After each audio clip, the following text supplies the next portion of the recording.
SSC পরীক্ষার্থীর 2024-এ যারা রয়েছে তোমাদের অব্যয়িত পরীক্ষার ফিগুলো ফেরত দেওয়ার সিদ্ধান্ত নিয়েছেন শিক্ষা বোর্ড।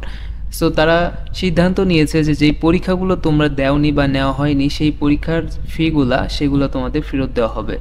সো এই নিয়ে ঢাকা শিক্ষা বোর্ড কিন্তু ইতিমধ্যে তারা নোটিশ প্রকাশ দিয়েছেন যে তোমাদের যে পরীক্ষাগুলো হয়নি সেই পরীক্ষাগুলোর ফি তারা ফেরত দিয়ে দিবে তোমাদের। সো ঢাকা বোর্ডের শিক্ষা বোর্ডের যে ওয়েবসাইট রয়েছে সেইখানে আসলে তুমি নোটিশটি দেখতে পাবা। তো এইখানে তুমি লক্ষ্য করো যে আসলে মূলত তারা কিভাবে তোমাদের টাকাটা ফেরত দিবে। সো এখানে বলা হচ্ছে যে এইচএসসি 2024-এ স্থগিত পরীক্ষাসমূহ গত 20/8/2024 তারিখে বাতিল ঘোষণা করা হয়। যে সকল বিষয়ের পরীক্ষা অনুষ্ঠিত হয়েছে উক্ত বিষয়সমূহ ব্যতীত সংশ্লিষ্ট বিষয়সমূহের জন্য পত্র-প্রতি-তত্ত্বীয় উত্তরপত্র মূল্যায়ন বাবদ ধার্যকৃত অর্থ ও ব্যবহারিক পরীক্ষার ফি বাবদ আদায়কৃত অর্থের অব্যয়িত অংশ অন্তঃশিক্ষা বোর্ড পরীক্ষা নিয়ন্ত্রক কমিটি গত 18/9/2024 তারিখের 192তম সভায় শিক্ষার্থীদের ফেরত প্রদানের সিদ্ধান্ত গৃহীত হয়েছে। অর্থাৎ তোমাদের যে পরীক্ষাগুলো হয়নি সেগুলো টাকা তারা ফেরত দিবে, সেইটা এখানে বলা হচ্ছে। সেখানে কয়েকটি বিষয় লক্ষ্য করো। বোর্ড কর্তৃক শিক্ষার্থীকে ফেরত 2024 সালের এইচএসসি পরীক্ষায় অংশগ্রহণের জন্য যে সকল পরীক্ষার্থী ফর্ম পূরণ করেছিল তাদের প্রবেশপত্রে উল্লেখিত প্রতিটি পত্রের জন্য বোর্ড কর্তৃক ধার্যকৃত উত্তরপত্র মূল্যায়ন ফি পত্র প্রতি তত্ত্বীয় 40 টাকা করে ফেরত দেওয়া হবে বা প্রদান করা হবে।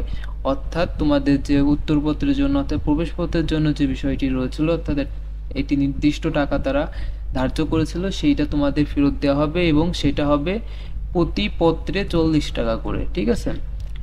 এবং খ নম্বরে এখানে বলা হচ্ছে যে কেন্দ্র কর্তৃক পরীক্ষার্থীকে ফেরত 2024 সালের এইচএসসি পরীক্ষায় অংশগ্রহণের জন্য যে সকল পরীক্ষার্থী ফর্ম পূরণ করেছিল তাদের প্রবেশপত্রে উল্লেখিত আইসিটি ব্যতীত সকল ব্যবহারিক বিষয়ের ক্ষেত্রে পত্র প্রতি 45 টাকা করে ফেরত দেওয়া হবে, ঠিক আছে। এবং এইটা তোমাকে তোমার নিজ নিজ যে শিক্ষা প্রতিষ্ঠান রয়েছে সেইখান থেকে তোমাকে এই টাকাগুলো নিতে হবে বা তারা তোমাদের ফেরত দিবে।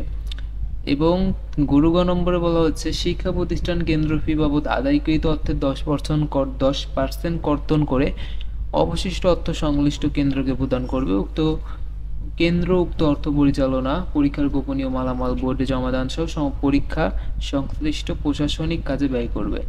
সো তোমাদের অর্থাৎ ব্যবহারিক পরীক্ষার জন্য 45 টাকা করে দেওয়া হবে প্রতি সাবজেক্টের জন্য এবং তুমি যে পরীক্ষাগুলো হয়নি সেই পরীক্ষাগুলোর জন্য 40 টাকা করে তোমরা ফেরত পাবা, ঠিক আছে। এইখানে যারা বিজ্ঞান বিভাগে রয়েছে তারা তত্ত্বীয়র জন্য 240 টাকা ফেরত পাবা এবং ব্যবহারিকের জন্য 360 টাকা করে ফেরত পাবা, ঠিক আছে। এখানে কিন্তু বিষয়টি দেওয়া রয়েছে, তুমি ওয়েবসাইটে আসলে বিষয় আরও ভালোভাবে দেখতে পারবা।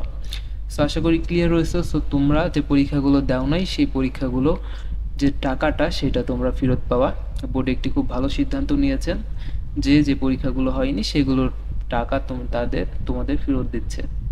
সো ভিডিওটা এই পর্যন্তই। ভালো লাগলে অবশ্যই ভিডিওটা লাইক করে দাও এবং পরবর্তী আপডেটগুলো পেতে অবশ্যই চ্যানেলটিকে সাবস্ক্রাইব করে রাখো। ভালো থাকো সবাই, আল্লাহ হাফেজ।